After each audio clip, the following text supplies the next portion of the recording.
Hello everyone, welcome to my channel HD Orion.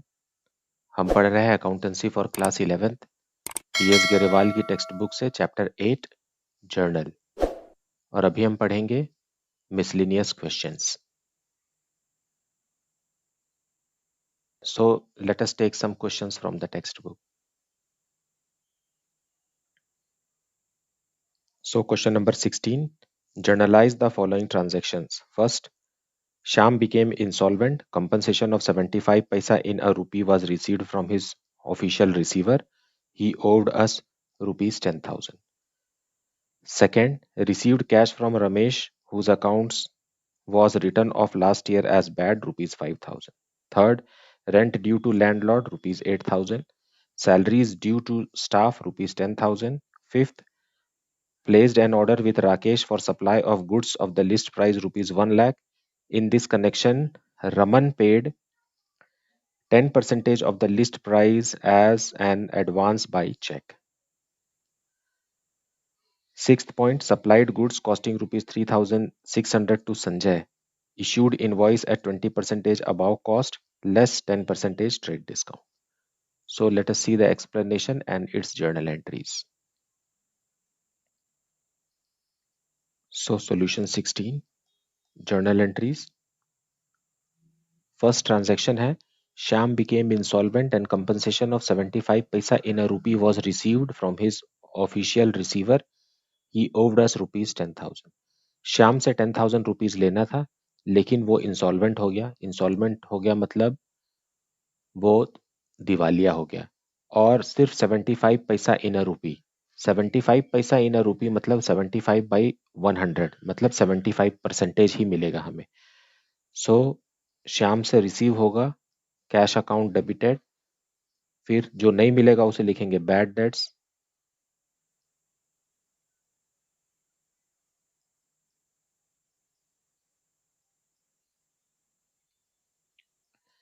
To Shyam. Shyam हमारा debtor था, लेकिन अब उससे कुछ नहीं मिल रहा है तो हम उसके अकाउंट को हम क्लोज कर दे रहे। श्याम से रिसीव होना था 100%, लेकिन कैश में कितना मिलेगा, सिर्फ 75%, मतलब 7,500। 10,000 का 75%, 7,500, और बैड डेट्स जो है इसी 10,000 का 25%, मतलब 2,500। बीइंग 75 पैसा in a rupee recovered from debtor Shyam.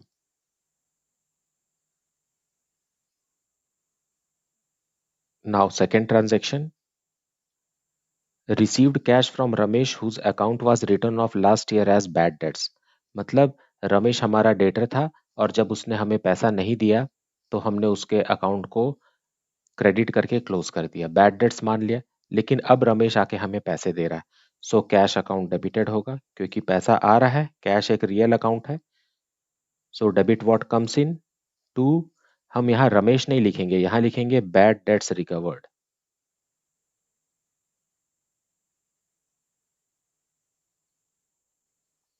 5,000। अगर हम यहाँ रमेश लिखेंगे तो रमेश हमारा क्रेडिटर बन जाएगा, जो कि सच नहीं है। Being bad debts recovered.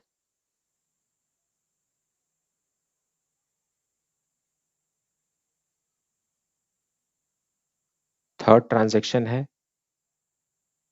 Rent due to landlord. Rent due to landlord का मतलब है कि रेंट सिर्फ ड्यू हुआ है, अभी पेमेंट नहीं हुआ है। So what entry will be pass, rent account debit होगा, क्योंकि रेंट एक नॉमिनल अकाउंट है। So debit all expenses and losses, उसके हिसाब से रेंट अकाउंट डेबिट होगा।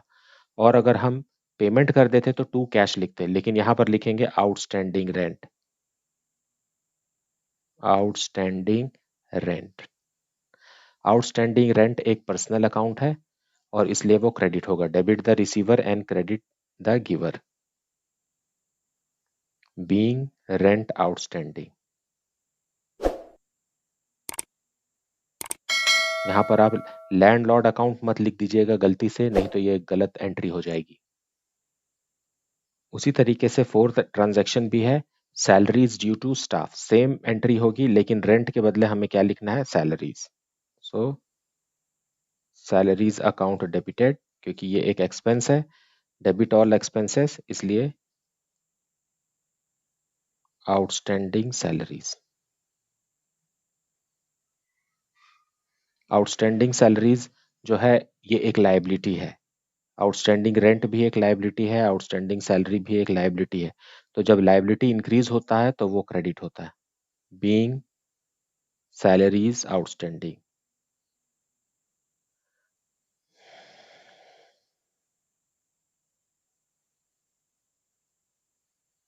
अब फिफ्थ ट्रांजैक्शन है, placed an order with Rakesh for supply of goods of the list price ₹1,00,000।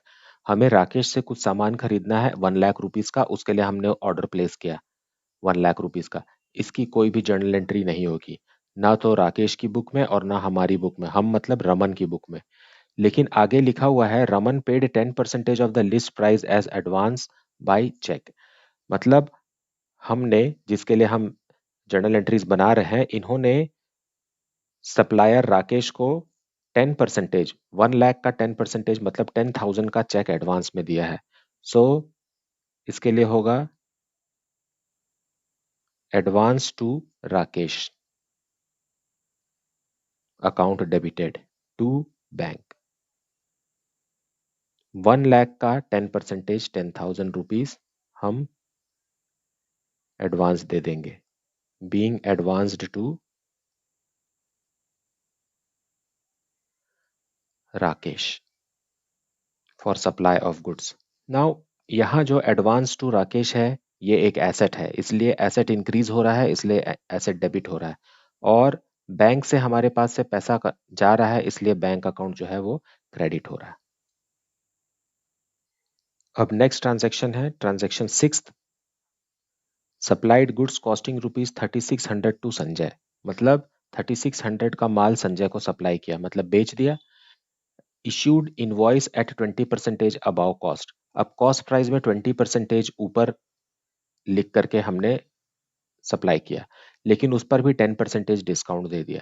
और ये एक क्रेडिट ट्रांजेक्शन है, इसलिए संजय अकाउंट डेबिट हो जाएगा। Sanjay's account debited to sales, being credit sales at 10% trade discount. अब देखिए कॉस्ट कितना था, कॉस्ट था 3600 का, प्लस प्रॉफिट, प्रॉफिट हमने ऐड किया 20%। सो 3600 का 20% कितना हो गया, ये 720 रुपीज हो गया। मतलब इसका सेलिंग प्राइस बन गया 4320। इसमें हमने 10% ट्रेड डिस्काउंट दे दिया। 10% ट्रेड डिस्काउंट मतलब 4320 का 10% मतलब 432 लेस करेंगे, तो जो अमाउंट आएगा ये आएगा 3888। सो यहाँ लिखेंगे हम 3888।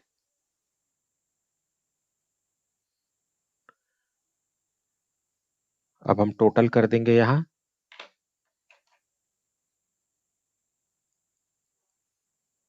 46,888।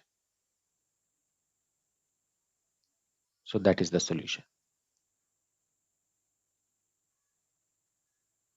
Now let us see question number 17. Journalize the following entries. First, goods costing ₹500 given as charity. Second, sold goods to Mayank for of ₹1,00,000 payable 25% by check at the time of sale and balance after 30 days of sale. Third, received ₹975 from Hari Krishna in settlement of his account of ₹1,000. Fourth, received dividend of 60 paisa in a rupee from the official receiver of Rajan who owed ₹1,000. Fifth, charged interest on drawings ₹1,500. Sixth, sold goods to Anil costing ₹40,000 for cash at a profit of 25% on cost less 20% trade discount. Seventh, paid cartage of ₹100 for delivery of goods. And eighth, paid income tax ₹15,000. So let us see the journal entries with explanation. So solution 17 first transaction है goods costing ₹500 given as charity, so charity account debited. Debit all expenses and losses, ये एक nominal account है। Charity account debited to purchase. Purchase हम इसलिए लिख रहे हैं क्योंकि अब खरीदा हुआ माल कम हो गया। जब खरीदते हैं माल मतलब गुड्स तो वो डेबिट होता है, और जब वो चैरिटी के रूप में दे दिया जाता है तो हम उसे कम करने के लिए उसे क्रेडिट करते हैं। Being goods given as charity. आपको नरेशन लिखना है, हर जर्नल एंट्री में नरेशन होना ही चाहिए। Now second transaction is sold goods to Mayank of ₹1 lakh payable 25% by check। Mayank को हमने सामान बेचा, सो बैंक से, और उसने 25% हमें चेक से दिया। सो 1 लाख रुपीज का ट्रांजेक्शन है, उसका 25% कितना होगा? उसका 25% होगा 25,000। और बाकी का जो 75,000 है वो मयंक 30 डेज बाद देगा, तो उसके लिए हम मयंक लिखेंगे। मयंक्स अकाउंट, ये हमारा डेटर हो गया 75% से। 1 लाख का 75% होगा 75,000। टू सेल्स, सेल्स जो है वो एक रियल अकाउंट है, so credit what goes out, माल जा रहा है इसलिए। Being sold goods and received 25% by check.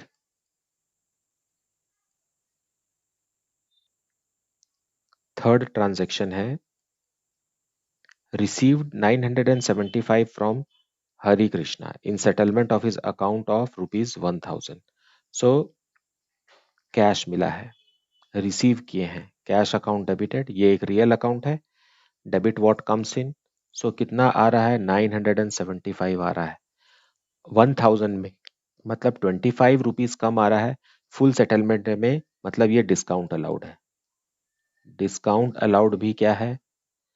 Discount allowed account भी एक नॉमिनल अकाउंट है। So debit all expenses and losses. और to Hari Krishna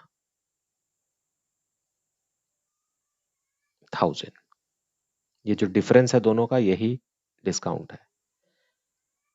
being amount received and discount allowed।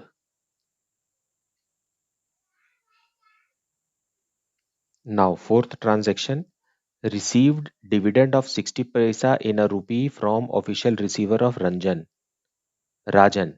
who owed us ₹1,000। So cash account debit होगा क्योंकि राजन हमारा debtor था और वो पूरा 1000 नहीं दे पा रहा, 60% देगा। सो 1000 रुपीज का 60% हमें मिल रहा है, मतलब 600 रुपीज मिल रहा है एज फाइनल सेटलमेंट मिल रहा है। और ये राजन जो है ये बैंकरप्ट हो गया है, so bad debts account debited. जो पैसा नहीं मिलेगा वो डूब गया, हमारा पैसा कितना डूब गया? 1000 में 600 मिला, मतलब 400 अमाउंट डूब गया। टू राजन, राजन से हमें 1000 रुपीज रिसीव करना था। बीइंग 60 पैसा इन अ रूपी रिकवर्ड। सो राजन जो हमारा डेटर था वो क्रेडिट होकर क्लोज हो गया। अब हमको उससे कुछ भी रिसीव नहीं हो सकता। कैश अकाउंट रियल अकाउंट है, डेबिट व्हाट कम्स इन इसलिए डेबिट हुआ, और बैड डेट्स एक नॉमिनल अकाउंट है, एक एक्सपेंस है, इसलिए ये भी डेबिट हुआ। नाउ नेक्स्ट ट्रांजेक्शन है fifth transaction, charge charge interest on drawing ₹1500। So इसके लिए आएगा drawings account debited, drawings account debited to interest on drawings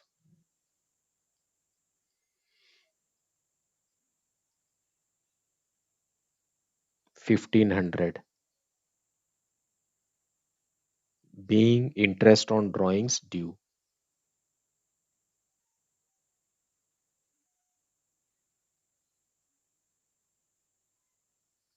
now interest on drawings जो है वो बिजनेस के लिए इनकम है, इसलिए इंटरेस्ट ऑन ड्राइंग क्रेडिट होगा।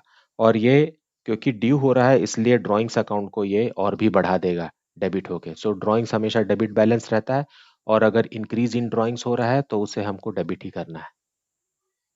Sixth transaction, sold goods to Anil costing rupees 40,000 for cash at a profit of 25% on cost less 20% trade discount. Okay, सो ये एक क्रेडिट ट्रांजैक्शन है। हमने माल बेचा है अनिल को, सो अनिल हमारा डेटर हो गया, so Anil's account debited to sales, क्योंकि ट्रेड डिस्काउंट है और ट्रेड डिस्काउंट के लिए कभी भी डिस्काउंट अकाउंट नहीं खोला जाता है। Being credit sales, being credit sales at how much 20% trade discount. अब ये जो सामान था इसका कॉस्ट प्राइस था ₹40,000, और इसमें हमने प्रॉफिट जोड़ा 25%, मतलब 40,000 का 25% हमने प्रॉफिट जोड़ा जो कि 10,000 है। अब ये हो गया कितने का? 50,000 का। मतलब अब सेलिंग प्राइस कितने का हो गया? 50,000 का हो गया। अब इसमें हमने ट्रेड डिस्काउंट दे दिया। अब 50,000 का 20% मतलब फिर से 10,000 रुपीज हमने लेस कर दिया। मतलब माल कितने में बिका? माल जो है वो 40,000 रुपीज में बिक गया।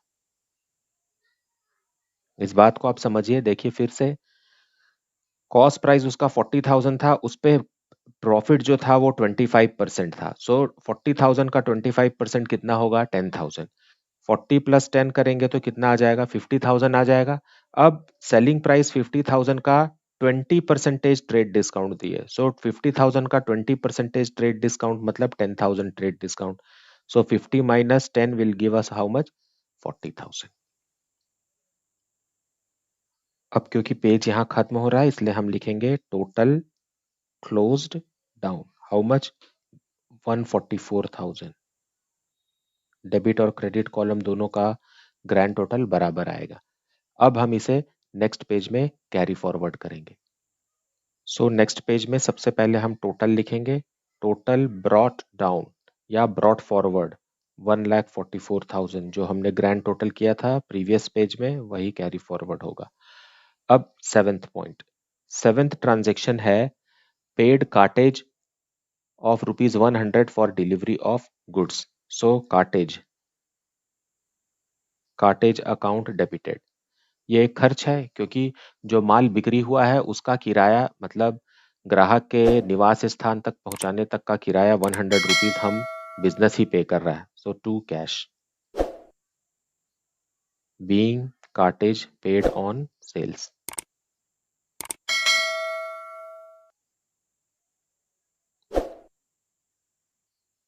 100 रुपीज। नाउ एट्थ ट्रांजेक्शन लिखा है income tax paid ₹15,000। So income tax के लिए हम लिखेंगे ड्रॉइंग्स, ड्रॉइंग्स अकाउंट डेबिटेड। जब सोल प्रोप्राइटर का इनकम टैक्स पटाते हैं तो हम उसे क्या लिखते हैं? ड्रॉइंग्स लिखते हैं, क्योंकि ये एक पर्सनल एक्सपेंस हो जाता है। To cash 15,000। कई बुक्स में आपको मिलेगा income tax account debited to cash, ये भी सही है, बट ड्रॉइंग्स लिखना ज्यादा अप्रोप्रिएट है क्योंकि हम सोल प्रोप्राइटर पढ़ रहे हैं अभी। Being income tax paid. अब हम यहाँ इसका ग्रैंड टोटल कर देंगे। टोटल इसका आ गया 1,59,100। मुझे उम्मीद है कि आपको जर्नल एंट्रीज का कॉन्सेप्ट बहुत अच्छे से समझ में आ गया है। मेरी सारी वीडियोस को आप पूरा देखा कीजिए, उसका कोई भी पोर्शन छोड़िए मत, क्योंकि बहुत सारे इन्फॉर्मेशन है जो आप बीच में मिस कर जाते हैं अगर आप वीडियो स्किप करके देखते हैं। अगर आपको कुछ भी डाउट है तो please ask it in the comment section. Please like, subscribe and share the channel. Thank you so much for watching.